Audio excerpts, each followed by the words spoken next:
Well, Confessions has a fascinating adventure story to tell you. It's a story of sunken treasure, of daring undersea exploits, of rumour, greed, false accusation, and old-fashioned Irish blarney. This one has got it all, and we present it to you tonight because it began with a naval tragedy which took place exactly 80 years ago to the very day. This was the Laurentic, once an ocean liner, then a First World War Navy cruiser. In 1917, laden with 3,000 bars of gold, yes, 3,000 of them, it hit a mine and sank to the bottom of the sea off County Donegal in the Republic of Ireland.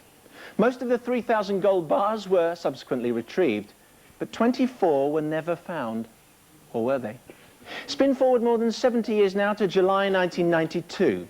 Mary Garvin was, and still is today, a distinguished reporter and presenter for Highland Radio in Donegal. Yes, I remember that Saturday very well. I was here on my own in the newsroom. The next thing the phone rang and a man with an English accent claimed to be a member of a diving team who had found gold off the Laurentic.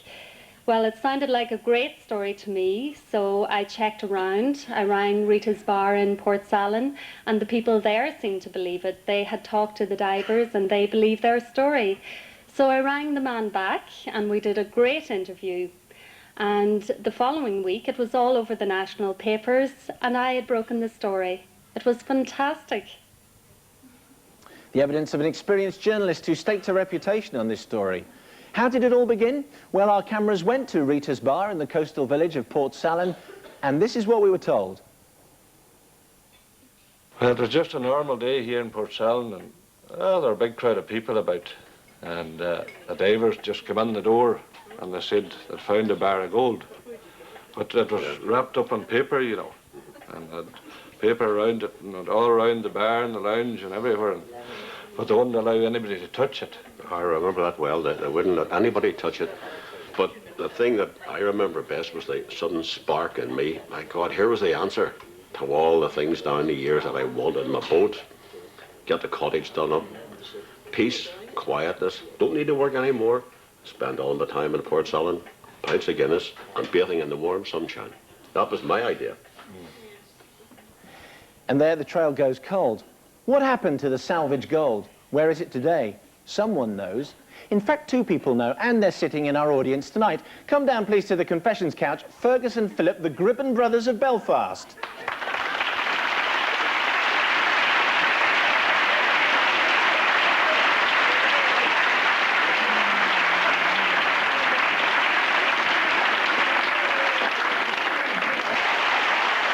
All right, Fergus, isn't it?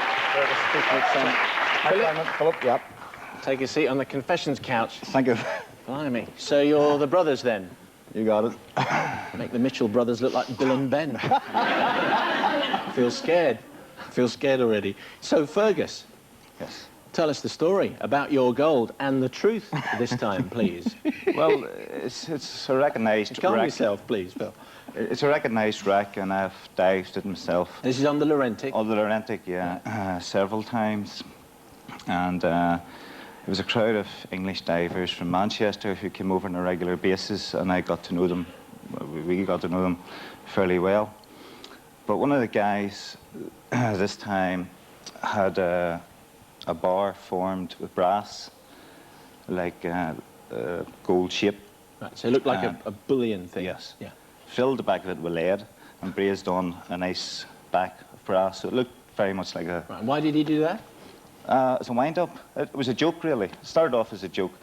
Anyhow, we came in from the dive that day, and we brought it into the bar and set it in the bar. And the next thing, realised everybody was looking at this gold bar. Everybody was saying, is that real? Is that real? So he says, well, if they want to believe it, let them believe it. So that's how the story developed. And escalated.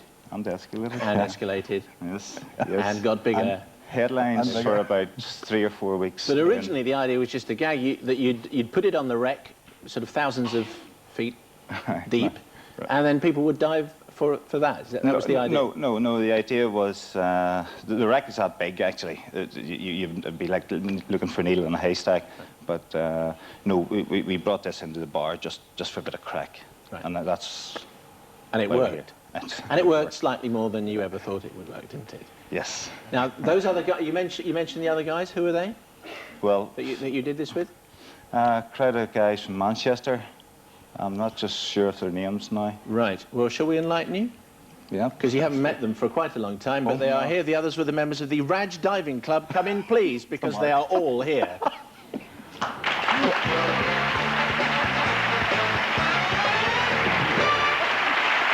And you come. All right, sir? All right. Take a seat. Look like a bunch of pirates.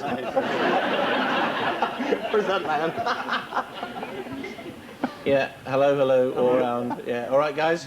Yeah, And you're their spokesman, and you are? Dave David Marks. David Marks. Yeah. So you're speaking on behalf of the guys. That's the R.A.D.G Diving Club. What does R.A.D.G stand for? Right and Advanced Diving Group. But actually, it means what? Wrighton's Aging Diving Geriatrics. When you dive deep down under the water and then you Yeah. forget what you're looking for in the first Correct, place. yeah. That is, it's that's that right. sort of thing. And you haven't met for 2.5 years.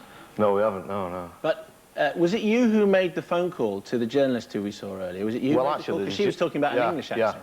Yeah, the journalist phoned me. He'd set us up with the conversation, like the journalist phoned to the bar. And I did an interview over the radio with the girl on the other end, but I must have been hamming it up too much because she made me do it again. Because she said I was too nervous, like she said, you're too excited, do it again, like that. But she believed you? Oh, yeah, to some tune, yeah. So you did the interview, Yeah. but whose fault was it? I mean, the scam was... His fault. There's nothing sure about it. It's his fault. They all seem to be pointing the fingers at you two guys, really. Yeah, basically, it was your fault. Yeah. But basically, between you, you take the blame for fooling a respected journalist. Is that so?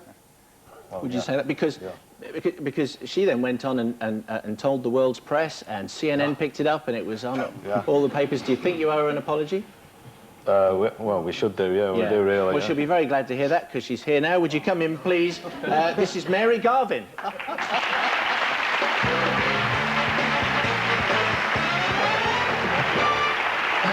Mary, come in. Take a seat down there. Hi there. Hello. Take a seat. How are you? You don't need to say hello to David because you've spoken to him on the phone and you told Forget him you were... about him. Yeah, you said you were nervous last time. So, Mary, these are the guys. These are the guys who put it up to you. So, you were well and truly hoaxed, weren't you?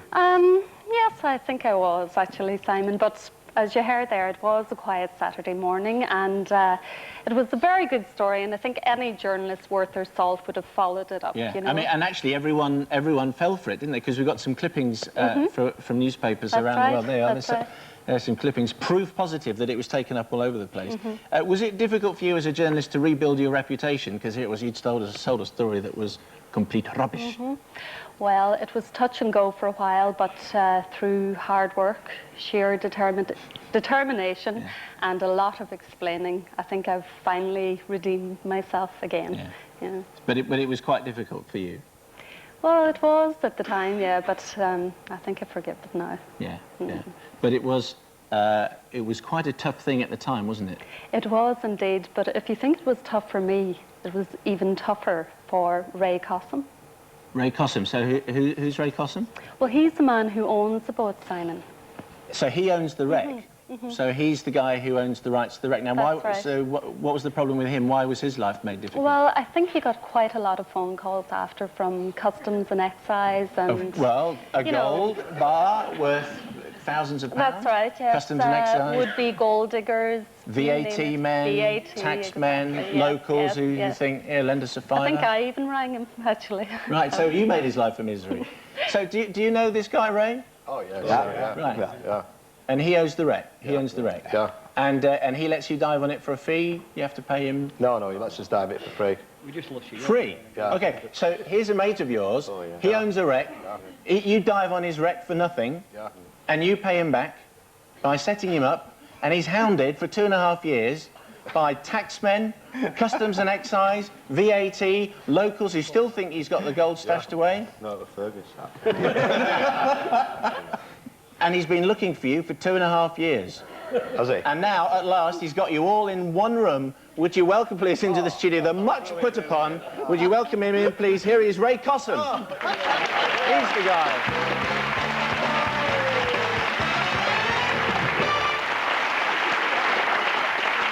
Ray, Thanks for coming in. Is this what all the trouble was about? That's what all the trouble's about, Simon. Let me just hold this. Right, there you go, Simon. But it's heavy enough. Heavens above, this really is heavy. That'll be the brass and lead that they were talking about. So, is this the real thing, Ray? Well, I think you'll find a clue underneath. Right, now let's just see if you can... Ah, fool's gold, written quite clearly. Do you forgive them, guys? Well, outnumbered here. I think I'll have to. I think you will. Thank you very much, and let's hope that that's the end of the story of the fool's gold. The people it fooled, and the fools who did the fooling. Thank you, everyone, and I'll keep the gold. Thanks very much.